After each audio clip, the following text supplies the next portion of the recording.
Elle portait une robe de coton noir.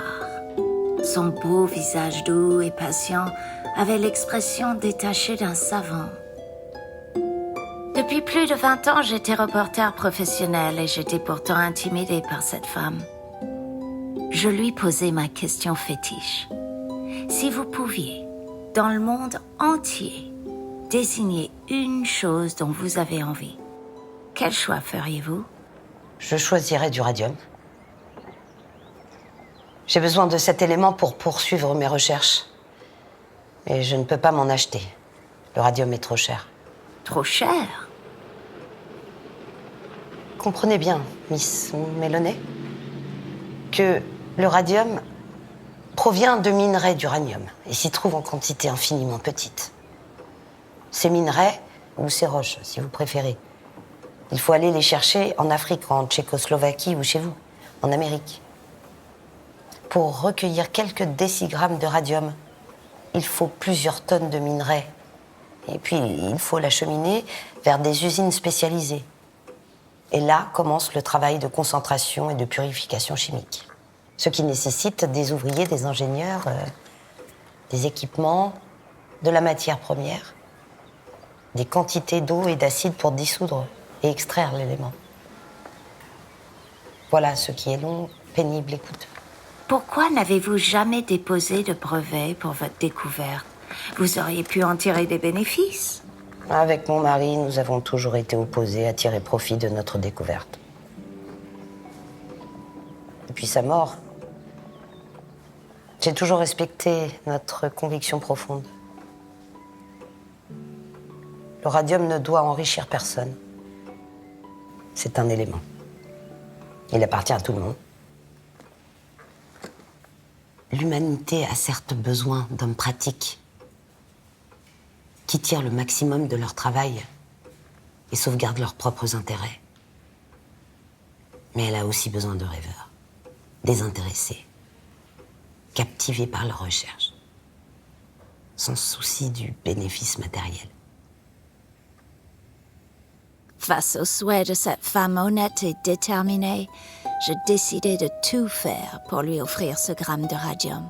Entre ce jour de mai 1920, jour où je quittais le bureau de Madame Curie, et janvier 1921, je créai le Mary Curie Radium Fund et on a pu recevoir les 100 000 $ nécessaires à l'achat d'1 gramme de radium. Ainsi, j'ai réussi à persuader Madame Curie d'embarquer pour l'Amérique pour une tournée honorifique. Par ici, messieurs, dames, dégagez des passerelles. Veuillez enregistrer vos bagages au comptoir principal. Les 3e classes, dirigez-vous au contrôle sanitaire. Les passagers de première classe avec des couchettes à l'avant, par ici, s'il vous plaît, dans cette file.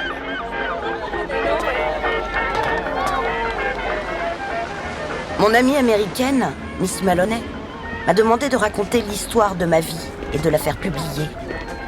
Dès mon retour de voyage, je serai de nouveau absorbée par mon laboratoire, mais je vais accorder du temps à ce témoignage avant que d'autres ne s'en emparent et fassent de ma vie une légende pleine d'inexactitudes et d'exagérations.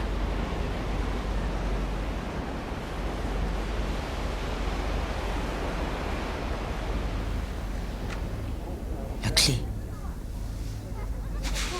La clé du coffret. Je l'ai pourtant rangée en lieu sûr. Il faut que je reprenne mes esprits. Le coffret se trouve dans la cabine du commissaire de bord.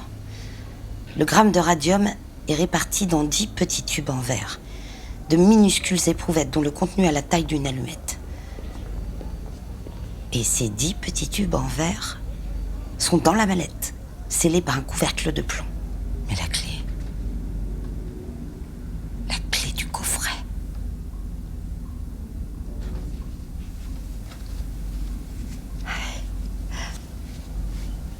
Là.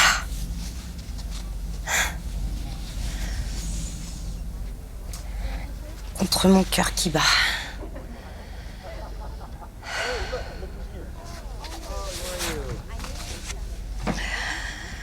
Dire qu'au début de la guerre 14, j'ai mis le gramme de radium de mon laboratoire en sécurité dans le coffre-fort d'une banque. J'étais à milieu d'imaginer que 7 ans plus tard, j'irais chercher du radium aux États-Unis. Avec vous, mes filles.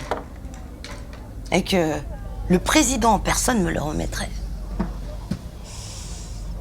C'est un don fait exclusivement par des femmes américaines. Encouragées par la coriace Miss Meloney.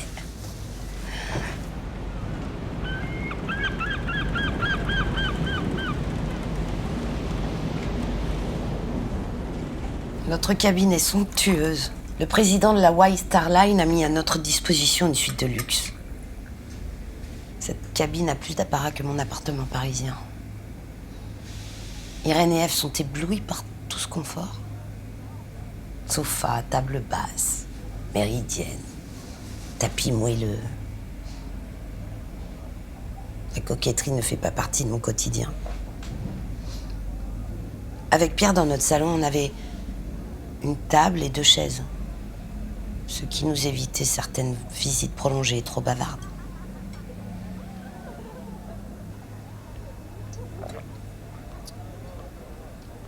On peut pas dire que je sois une femme d'intérieur, ni même une femme mondaine.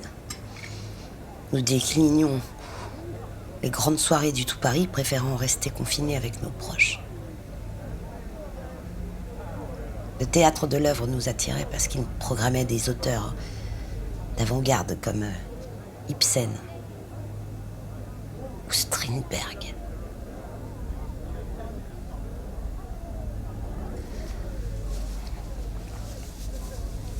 La mode était le cadet de nos soucis.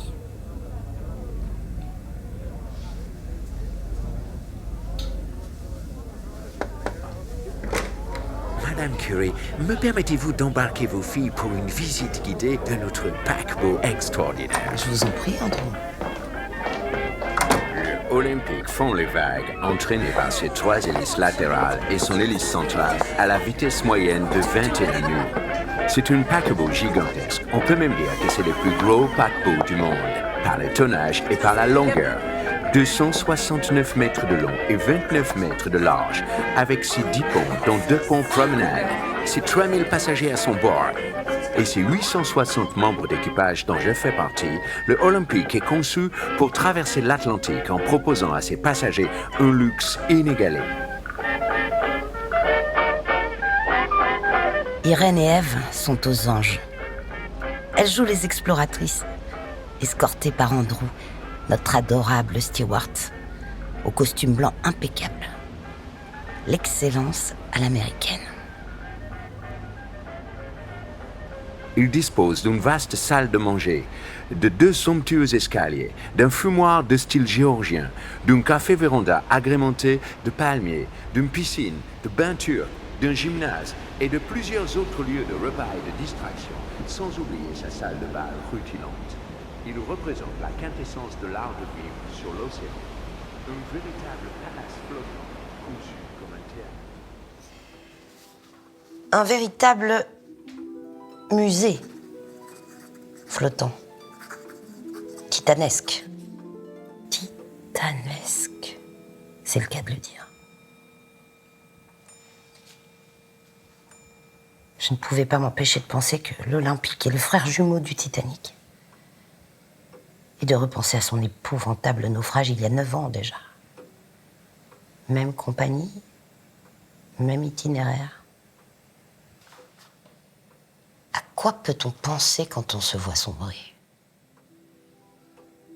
Il y a ceux qui se jettent brusquement à la mer, ceux qui se laissent couler lentement, et ceux qui essaient jusqu'au bout de trouver des solutions de secours.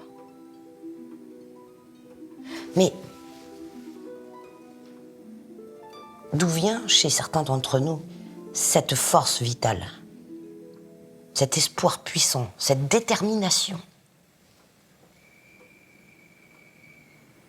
Et puis je repense aux passagers de 2e et 3e classe, discrètement relégués à l'étroit dans les ponts inférieurs.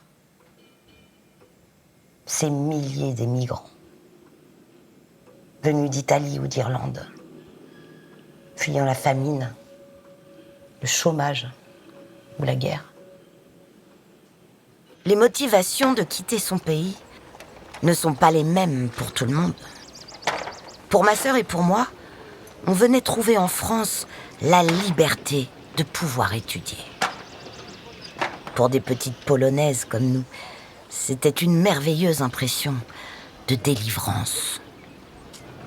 Lorsque j'ai débarqué sur le quai enfumé de la gare du Nord, mon cœur s'est senti à l'aise. C'était la première fois que je respirais l'air d'un pays libre. Les badauds parlaient le langage de leur choix. Les libraires vendaient sans contrainte des livres du monde entier. Paris.